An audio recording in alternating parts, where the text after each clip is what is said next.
अस्सलाम वालेकुम, welcome again to my channel. Hope so आप सभी ठीक ठाक होंगे। मैं भी शुक्र अल्हम्दुलिल्लाह बिल्कुल ठीक ठाक हूँ। तो जनाब अभी मॉर्निंग का व्लॉग है, 2 दिनों का व्लॉग है, आप लोगों के लिए मैंने शूट किया है। वरना 2-3 दिनों से ना घर का थोड़ा थोड़ा सा व्लॉग शूट करती थी, फिर कहती थी चलो छोड़ो आज नहीं कल डालूंगी इसी तरह जना। अच्छा वैसे भी ना रूटीन में इतने ज़्यादा काम भी नहीं हो रहे थे कोई, मतलब मैं कहूँ ना कि इतनी ज़्यादा मैं एक्टिव थी, बहुत सारे काम हो रहे थे तो मैं आपके लिए शूट करती। ये खाना जो बनाना होता है 3 टाइम का, वो तो हम हाउस वाइफ की ड्यूटी है। वो तो बीमार भी है ना तो उठ के बनाना पड़ना ही है। ज़्यादा से ज़्यादा हस्बैंड ये करते हैं कि बेचारे एक टाइम का बाहर से ले आते हैं, या फिर सारा दिन जो है वो नाश्ता वगैरह बाहर से ले आते हैं और शाम को बाहर से ले आते हैं। लेकिन अगले दिन फिर आपको हिम्मत करके ना खुद से कुछ ना कुछ बनाना ही पड़ता है अपने घर वालों के लिए। तो बस मैं भी अभी यहाँ पे नाश्ता बना रही थी, और ऑमलेट और जो है ना वो मैंने पराठे बनाए थे। और मैंने एक बात सोच रही थी कि हम अक्सर जो है ना ख़वातीन हस्बैंड से बड़े कहती है ना शादी के बाद कि हमारे जो काम है ना वो आपको नहीं पता कि कितने ज़्यादा होते हैं। हमारे काम तो निपटने पे नहीं आते, जो सुबह से हम लोग शुरू होते हैं और ना शाम हो जाती है। वैसे ना बात भी सच्ची है, देखा जाए कि 3 टाइम खाना बनाना, बच्चों को संभालना, कपड़े धोना, इस्त्री करना, और फिर सो ऑन एक लिस्ट होती है कि वो चलती चली जाती है। लेकिन दूसरी तरफ हस्बैंड्स को देखा जाए ना तो उनकी भी शिकायत होती है। वो भी कह रहे होते हैं कि आपने सारा दिन क्या किया है। वैसे मेरे हस्बैंड नहीं कहते हैं, शुक्र अल्हम्दुलिल्लाह, लेकिन अक्सर ख़वातीन की होती है ना ये शिकायत के मेरे हस्बैंड कहते हैं कि तुमने किया ही क्या है सारा दिन, या ये तो छोटे मोटे काम हैं, तो असली काम तो हम करके आए हैं। लेकिन वहाँ पे जो है ना मेरे ख़्याल से अगर देखा जाए तो दोनों ही अपनी-अपनी जगह काम जो है ना, दोनों एक दूसरे की ज़िम्मेदारी नहीं सँभाल सकते हैं। दोनों की ज़िम्मेदारियाँ मुश्किल हैं, बट अपनी-अपनी जगह दोनों फ़िट हैं। अगर हम लेडीज़ भी, माएँ भी एक दिन के लिए घर में हो जाती है, तबीयत ख़राब या हो जाती है, या नहीं दिल चाहता काम करने को, तो हमारे काम बिखरे रहते हैं। घर में बच्चे भी होंगे, हस्बैंड भी होंगे, लेकिन वो थोड़ा बहुत कर लेंगे, लेकिन उस तरीके से घर नहीं सँभाल पाएँगे। बस वो होगा कि खाना वगैरह बाहर से आ गया, चले वो गुज़ारा हो गया, बच्चों ने खा लिया, हस्बैंड ने खा लिया, या थोड़ी सी केयर कर ली, चाय बना के आपको दे दी।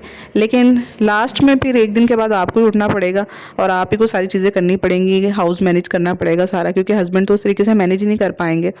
इसी तरह हस्बैंड की ड्यूटी अपनी जगह बहुत सख्त है। हम लोग आराम से पैसे खर्च कर लेते हैं, उनके हम बता देते हैं ये चीज़ लाने वाली है, बाज़ार से फ़लानी चीज़ लाने वाली है, ये कर रहे हैं, वो कर रहे हैं, ये चीज़ ला दें, बच्चों की फ़ीसेस पे कर रहे हैं, जाके जो है वो बिल भी पे करना है, सब चीज़ें उनकी ज़िम्मेदारी होती है। ये जो बॉल है उनके कोर्ट में होती है।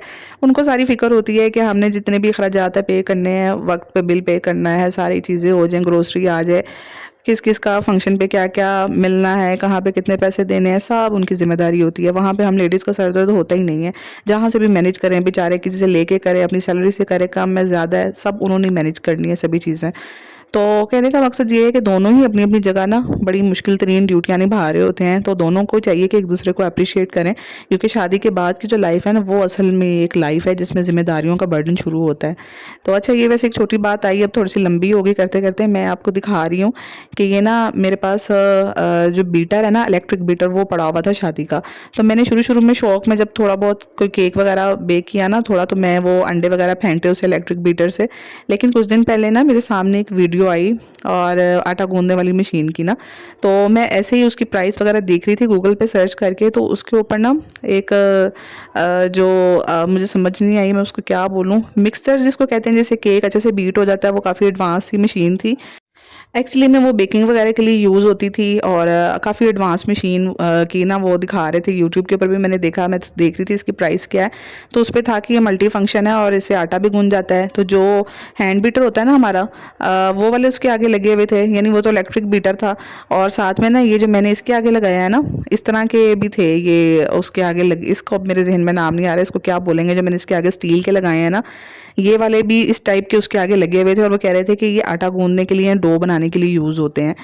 तो मैंने सोचा कि ये मेरे पास भी, मेरे ज़हन में आया कि मेरी मशीन के साथ थे, और मुझे ना समझ नहीं आती थी कि मैं इसको किस चीज़ के लिए यूज़ करूँ, ये किस चीज़ के लिए यूज़ होते हैं। वो एग बीटर वाले तो दूसरे होते हैं, वो भी इसके साथ थे अलग से, लेकिन इसकी मुझे समझ नहीं आ रही थी कि किस मकसद के लिए यूज़ होते हैं। तो मैंने सोचा कि ना शायद ये आटा गूँधने के लिए यूज़ होते हैं, क्योंकि उसमें भी वो उसका पर्पज़, वो थोड़े से बड़े थे साइज़ में, तो वो भी वो आटा गूँधने के लिए पर्पज़, डो बनाने के लिए यूज़ कर रहे थे। तो मैंने सोचा कि फिर इनसे भी शायद आटा गूँध जाता होगा। लेकिन यकीन माने मैंने ना ऐसे ही ट्राई कर लिया। मैंने कहा चले आपके साथ भी शेयर कर देती हूँ। पहले मेरा दिल नहीं था कि ये क्लिप शेयर करूँ, क्योंकि मुझे खुद इतनी हँसी आ रही थी, और मैंने मतलब अभी नाश्ता कर लिया था, लेकिन मैंने फटाफट से ना मैंने आटा गूँधना शुरू कर दिया। मैंने कहा चलो मैं इसे देखती हूँ, जैसे चाह नहीं चढ़ जाता बंदे को कि शायद ना ये उसी चीज़ के लिए यूज़ होता है। मैंने फटाफट से इसको पकड़ा, मैंने कहा इसे आटा गूँध जाएगा, ये तो सेम उसी तरह के है, बस थोड़े छोटे हैं। बट मैं आटा सारा उड़-उड़ के, मुझे अभी भी हँसी आ रही है वॉइस ओवर करते। आटा का इतना मेस क्रिएट हुआ ना, सारा आटा उड़-उड़ के कुछ ओवन पे गिर रहा है, कुछ कहीं पे लग रहा है, कुछ मेरे हाथों में पड़ रहा है। पर मैं भी जो हूँ ना पूरी ढिठाई के साथ लगी रही, थोड़ा-थोड़ा सा पानी डाल के, और ये देखिए लास्ट में क्या सा बन गया है। और मैंने इधर भी बस नहीं की, मैंने कहा हो सकता है इससे हो जाए, मैंने लास्ट तक इसको ट्राई किया। बट ना ये वो उस तरह बन गया आटे का, जैसे टोर्नेडोज नहीं होते हैं जो ये हवा आके से वो आते हैं, उसको उर्दू में क्या कहते हैं मेरे ज़हन में नहीं आ रहा, तो वो वाला बन गया। और सारा इतना मेस हो गया ना मशीन के ऊपर, देखिए मशीन का, मैंने कहा कि ना बेड़ा गर्क, मैं भी लगी रही जब तक पूरा बेड़ा गर्क नहीं कर लिया मैंने भी। मशीन की जो आगे सारी सिलाइयाँ थी ना, उसका बुरा हाल हो गया। खैर जनाब, यहाँ पे मुझे समझ आ गई कि इससे काम नहीं होना, और मैंने यहाँ पे बस कर दी। मैंने कहा ये वो चीज़ नहीं है आटा गूंदने वाली ना। लेकिन वो थी इसी तरह की, इसी टाइप की थी आगे से ना, लेकिन मे बी वो किसी और फंक्शन के लिए हो और ये किसी और फंक्शन के पर्पज़ के लिए हो। तो आप लोग मुझे बताना किसी के पास, क्योंकि मेरे पास काफ़ी पुराना है, मेरी शादी का है, तो मुझे पता ही नहीं है कि ये वाली किस चीज़ के लिए आगे से यूज़ होती हैं। इसकी सिलाइयाँ ना ये उतर भी जाती हैं, मुझे तो मैं सिलाइयाँ ही इनका नाम आता है। तो खैर अभी फिर मैंने जो है ना वो चाय बनाई, अपने अपने लिए बनाई मैंने, क्योंकि चाय मेरे हस्बैंड पीते नहीं हैं और बच्चे भी नहीं पीते हैं। लेकिन जब मैं उनके सामने बनाऊँ ना, तो फिर उनको भी पीना याद आ जाती है, और मुझे महीने में एक आधी दफ़ा ऐसा ज़रूर दिल करता है कि मैं बैठ के तसल्ली से आराम से ड्रामा देखूँ या कोई नेटफ्लिक्स पे ना सीज़न देखूँ और साथ में बैठ के ना चाय पीऊँ। तो हालाँकि ये अलग बात है कि फिर मेरा चाय पे फ़ोकस ज़्यादा होता है और ड्रामे पे कम हो जाता है, क्योंकि मैं बहुत गरम-गरम चाय पीने की आती हूँ, तो वो ठंडी हो जाए ना, अक्सर तो ऐसे होता है कि बड़े वाला कप चाय बना लूँ तो मैं 3-3 दफ़ा बच्चों से ओवन में गरम करवाती हूँ। तो मैं सोचती हूँ जो चाय लवर्स हैं उनका क्या हाल होता होगा। अभी मैं चाय पीती नहीं हूँ, मुझे महीने 2 महीने बाद एक ही दफ़ा सोच आती है कि आज मेरा दिल चाह रहा है चाय पीने का। तो बस हस्बैंड को लस्सी बना के दी, खुद चाय पी। एंड अभी यहाँ पे ना मैं खड़े होके देख रही थी, कुछ हिसाब किताब लगा रही थी कि ना थोड़ी सी सेटिंग वेटिंग थोड़ी सी चेंज हो ना, तो कितना अच्छा सा लगेगा। तो बस वही मैं अपने ज़हन में बना रही थी, जब मैं खाली बैठी हूँ ना, मतलब घर पे कोई भी ना हो, हस्बैंड सो गए थे इस टाइम पे और बच्चे जो है वो तो स्कूल गए हुए थे। तो यहाँ पे मैं सोच रही थी अभी, क्योंकि ये ना अगले दिन का व्लॉग है, वो पिछले दिन का था। शुरू में मैं बच्चों के सर पे ऑयलिंग कर रही थी, एक दिन उन्होंने छुट्टी की हुई थी, तो ये अगले दिन का है। और बच्चे स्कूल गए हुए थे ना, तो फिर मैं यहाँ पर खड़े होकर सोच रही थी कि कहाँ पे कौन कौन चीज़, जो चीज़ है ना उसकी सेटिंग होनी चाहिए, अच्छी लगेगी। तो जब मैं ऐसे सोचना शुरू कर दूँ ना, तो मैं सारी ज़हन में सेटिंग बना लेती हूँ, और फिर मैं इंची टेप पकड़ के जो है ना पूरी फरमाइशें भी लेना शुरू कर देती हूँ कि कहाँ कहाँ पे क्या। ये मेरा बड़ा फेवरेट हॉबी समझ लें, मशगला समझ लें, या टाइम पास करने वाली चीज़ समझ लें। मुझे बड़ी खुशी होती है इस तरह की चीज़ें, हालांकि वो इमेजिन हो रही होती हैं, मैं इमेजिनेशन में ही लगी होती हूँ, क्योंकि अभी वो कुछ दिन बात करनी होती है, लेकिन मुझे बड़ा इस प्रोसेस में मज़ा आ रहा होता है। तो खैर यहाँ पे हस्बैंड जो है वो चने की दाल लेके आए थे और कह रहे थे चने की दाल और बना लो, और जो है ना रोटी के साथ बना लो, चावल ना बनाना आज, क्योंकि चावल हमारे घर में ना पिछले काफ़ी दिनों से ऑन एंड ऑफ पकते ही जा रहे थे। बस फिर मैं नाश्ते के बर्तन समेट के किचन में आई हूँ। मैंने कहा साथ साथ जो है ना वो चने की दाल चढ़ा देती हूँ, साथ साथ जो किचन में पूरा मेस क्रिएट हुआ था ना, बर्तन वर्तन धोने वाले थे नाश्ते के, और साथ में जो आटा गूंदा था वो पूरी हाफ जो शेल्फ है ना उसका तो गंदा हाल हुआ था सारा, वहाँ आटा वगैरह लगा हुआ था, क्योंकि वो उड़ उड़ के सारा जो है ना इधर उधर बिखर रहा था। तो सारा जो है ना मैंने कहा चले साथ ही किचन भी साफ़ कर लेती हूँ। किचन तो खैर जो है ना जब भी आ जाओ ना सफाई करने वाला ही होता है, क्योंकि बर्तन हमेशा ये हो रहे होते हैं, थोड़े थोड़े से साथ साथ धोते भी जाओ ना, फिर जब भी आप सिंक में आओ ना तो 2-3 बर्तन आपको मिल ही जाएंगे। और मेरी कोशिश होती है कि मैं धोती जाऊँ, लेकिन कभी कभी नहीं दिल करेगा ना, तो फिर इतना ज़्यादा जो है ना वो बर्तन धोने पड़ेंगे ना, इतना ज़्यादा जो ढेर लगेगा बर्तनों का, तो कोशिश होती है कि साथ साथ ही इनको धो लूँ। तो बस साथ साथ यहाँ पे दाल रखी हुई है, तो थोड़ा सा मेरे पास ना चिकन था, क्योंकि कल मैंने भिंडियाँ बनाई थी ना, तो उसमें मैंने काफ़ी ज़्यादा ही चिकन डाल दिया था।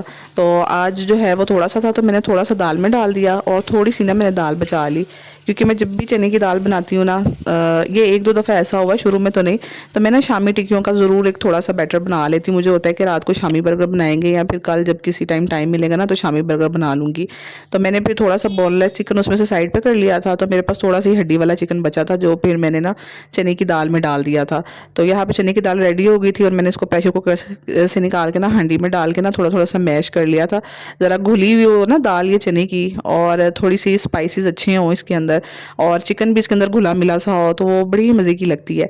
तो यहाँ बस बच्चे आए थे स्कूल से, और उनको मैंने जल्दी से ना रोटी बना के दी, क्योंकि मैंने तो नाश्ता लेट किया था, सो मैंने अपने लिए नहीं बनाई थी, और बस बच्चों को फटाफट से बना के दी, उनको दाल दी ताकि वो खा के जो है ना अपने अपने पढ़ने चले जाएँ।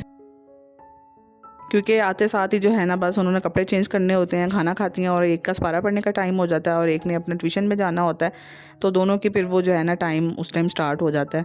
तो उनको खाना दिया, फिर मैं ना बाद में किचन में आई हूँ। आज मेरा किचन में बहुत वक्त लग गया ना, मैंने आज थोड़ा सा डिटेल से किचन साफ़ करना शुरू कर दिया। हालांकि रोज़ मैं चीज़ों को हाथ मारती रहती हूँ, लेकिन यकीन करें फिर भी कुछ ना कुछ चीज़ें आप निकाल लेना तो किचन का काम ही लंबा हो जाता है। तो आज मैंने ना ये टोस्टर वगैरह निकाला, ऑयल रीफ़िल करने वाला था, आटा रीफ़िल करने वाला था, वो सारा रीफ़िल करके रखा। और शॉपरों में चीज़ें आके रखी हुई हो ना तो मुझे बड़ी उलझन होती है। मेरा दिल होता है कि शॉपरों में मसाले हैं, दालें हैं, या जो भी आटा या फ्रूट पड़ा हुआ है ना, मीट पड़ा हुआ है, तो सब मतलब शॉपर को मैं डिस्कार्ड करके ना जल्दी जल्दी इन चीज़ों को अपनी जगह पे लगा लूँ, वरना वो किचन अजीब ही भरा भरा सा लगता है बहुत ज़्यादा, और लगता है कोई चीज़ रखने की जगह ही नहीं बची किचन में।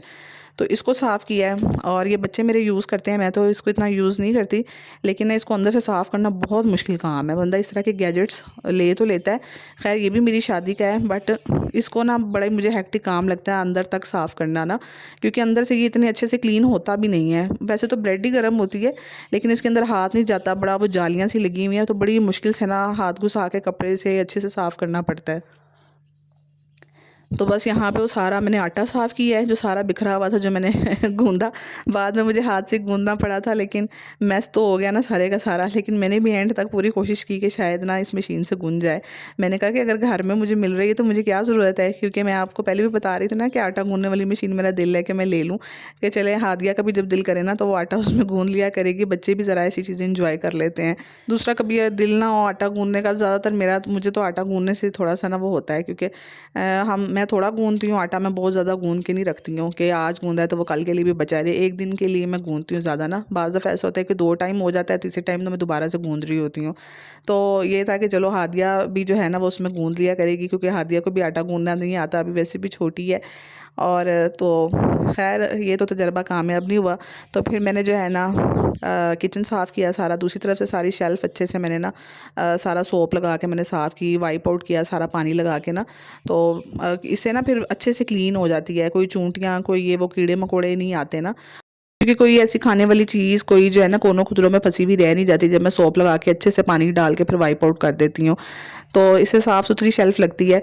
और फिर मैं बाहर आई तो मैंने कहा चलिए ये टेबल भी साफ़ कर देती हूँ। आजकल हवा में इतनी डस्ट है ना, यकीन करें। मौसम भी अजीब सा ही हुआ है, गर्मी भी है और रात को मौसम अच्छा हो जाता है, नॉर्मल सा, बाहर अच्छी सी हवा चल रही होती है, लेकिन वैसे जो है ना सुबह के टाइम पे गर्मी हो रही होती है। तो यहाँ मैंने ड्राइंग रूम भी सारा अच्छे से क्लीन कर लिया, मैं सारे कपड़े वपड़े उठाए, उनको मैंने तय लगा के जो है ना यहाँ पे रखा। आजकल ना मैं जल्दी जल्दी कपड़े इस्त्री कर लेती हूँ, जैसे ही धोती हूँ ना साथ ही प्रेस कर लेती हूँ। सो यही था मेरा आज का व्लॉग। आई होप सो कि आपको अच्छा लगा होगा, और अच्छा लगा है तो लाइक शेयर सब्सक्राइब करना, कमेंट कर देना अच्छा सा। तो इंशाल्लाह नेक्स्ट वीडियो में व्लॉग में आप लोगों से मिलूंगी, दुआओं में याद रखना। तब तक के लिए अल्लाह हाफिज़।